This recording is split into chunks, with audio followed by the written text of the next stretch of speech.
এবার সম্পূর্ণরূপে নীলুর কাছ থেকে পিছা ছাড়ালো সূর্য। হ্যাঁ বন্ধুরা, ভিডিওতে লাইক দিয়ে দেখতে থাকুন। কোর্ট থেকে নীলুর কাছে ফোন আসা মাত্রই নীলু বলতে থাকে যে এবার মনে হয় না মা আর আমার সম্পর্কটা টিকবে, কারণ কাল আমাকে কোর্টে হাজির হতে বলেছে, আর এবার নিশ্চয়ই সূর্য আমাকে সেই ডিভোর্স পেপারসটা হাতে ধরিয়ে দিয়ে সেখানে সিগনেচার করে দিতে বলবে, আর আমিও সিগনেচার করে দিব, কারণ আমি চাই না যে এরকম ভাঙাচোরা সম্পর্ককে আর বয়ে বেড়াতে, কারণ আমি যথেষ্ট পরিমাণে ক্লান্ত হয়ে পড়েছি। ওদিকে কোর্টে যাওয়া মাত্রই সূর্যের সাথে মুখোমুখি দাঁড়া হওয়া মাত্র নীলু সূর্যকে বলতে থাকে যে আচ্ছা সূর্য, তুমি নিশ্চয়ই ভিতরে ভিতরে অনেক আনন্দ পাচ্ছ, খুশি হচ্ছ যে আমার কাছ থেকে চিরতরে তুমি মুক্তি পেতে চলেছো একটা সিগনেচারের বিনিময়ে কিছুক্ষণের মাত্র অপেক্ষা।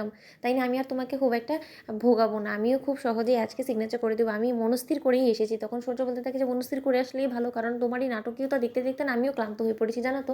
তখন এই কথা বলা আমাদের সূর্যের মা বলতে থাকে যে আমার ছেলে কম কিছু তো সহ্য করেনি, কম কিছু তো আর আমার ছেলেকে দেখতে হয়নি, আর শুধুমাত্র আমার ছেলে কেন, আমাদের গোটা পরিবার যে পরিমাণে যন্ত্রণা এবং কষ্টের মধ্যে দিয়ে গিয়েছিল বিগত কয়েক বছর ধরে, সেটা আর বলার বাইরে, সেটা আর বলেও আমি নিজের মুখটাকে খারাপ করতে চাই না। ওদিকে কথা বলা মাত্র সৌর্যকে চিরতরে মুক্তি দেওয়ার জন্য যখন সে ডিভোর্স পেপারে সিগনেচার করে দেয়, ঠিক সেই সময় অ্যাডভোকেট বলতে থাকে যে ওনার পাওনাটা আপনাকে বুঝিয়ে দিতে হবে সৌর্য। তখন এই কথা বলা মাত্র নীলু বলতে থাকে যে হ্যাঁ সৌর্য, আমি কিন্তু আমার পাওনা অধিকারটা কোনো মতে ছেড়ে কথা বলবো না। তখন সূর্য বলতে থাকে যে তোমার পাওনাটা তোমাকে বুঝিয়ে দেওয়ার জন্যই আমি আজকে আমার মাকে সাথে করে নিয়ে এসেছি, যাতে অন্তত প্রমাণ থাকে যে না, কেউ একজন হয়তো বা বলতে পারে যে তোমার হাতে আমি সেই সকল তোমার পাওনার জিনিসগুলো বুঝিয়ে দিয়েছি। ওদিকে এই কথা বলা মাত্র সূর্যের মা যখন নীলুর পাওনাটা নীলুকে বুঝিয়ে দেয়, ঠিক সেই সময়ের সাথে করে বলতে থাকে যে তোমার জন্য একটা সুখবর বলতে পারো বা তোমার জন্য দুঃখের খবরও বলতে পারো, যে আমরা সূর্যের বিয়ে ঠিক করে ফেলেছি, আর খুব শীঘ্রই ওর বিয়ে হতে চলেছে। ওদিকে এই কথা বলা মাত্র নীলু বলতে থাকে যে এরই মধ্যে পাত্রীও জোগাড় করে ফেলে সূর্য, তা সে কে বলো তো? সে নিশ্চয়ই রায় দিদিভাই না, এবার নিশ্চয়ই নতুন কোনো পাখিকে ফাঁসিয়েছো তুমি,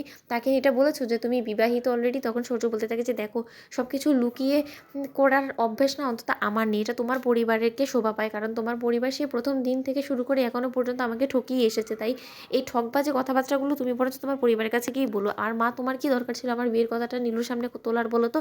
তখন সূর্যের বৌমনি বলতে থাকে যে মা, আপনি কাকে কি বলছেন বলুন তো, বলা যায় না তো। আবার সূর্যের আশীর্বাদের দিনে এই মেয়ে উড়ে এসে জুড়ে বসে নতুন করে অশান্তি সৃষ্টি করার চেষ্টা করে, তখন আবার দেখা যাবে যে সূর্যের এই বিয়েটাও ভেঙে দিয়েছে, কারণ এই মেয়ে যে সাংঘাতিক সেটা তো আপনি খুব ভালো করে জানেন, যে কিনা নিজের ননদিনীকে অবধি পাচার করে দিতে দ্বিধাবোধ করেনি, তার দ্বারা সব কিছুই সম্ভব। তখন সূর্যের মা বলতে থাকে যে দোহাই তোমার, এবারের মতন চিরতরে আমার ছেলেকে যখন তুমি মুক্তি দিয়ে দিয়েছো, তাহলে আমার ছেলে সম্পর্কে কোনো খোঁজ খবর আর তুমি কোনোদিনও নিও না, চেষ্টাও করো না, আমাদের চিরকালের জন্য তুমি মুক্তি দিয়ে দাও। নীরু, তোমার এই চক্রান্ত যা কিছু করার আছে না, তুমি বরঞ্চ সেটা দিদিভাইয়ের সাথেই করো তোমার। তখন এই কথা বলা মাত্র নীরু বলতে থাকে যে অবশ্যই রায় দিদিভাইকে তো এটার জন্য যথেষ্ট পরিমাণে শাস্তি পেতে হবে, কারণ রায় দিদিভাই কাজই এমন করেছে যে যার জন্য যদি আমি ওকে শাস্তি না দিই, তাহলে হয়তো বা এই জীবনে আমি মরেও শান্তি পাবো না। ওদিকে এই কথা বলা মাত্র সূর্য বলতে থাকে যে তার মানে তুমি এখন নতুন করে আবার রায়ের পেছনে পড়বে, সেটা করে লাভটা কি বলো তো? তো বন্ধুর ভিডিওটা ভালো লাগলে লাইক এবং শেয়ার করে সাবস্ক্রাইব করতে ভুলো না।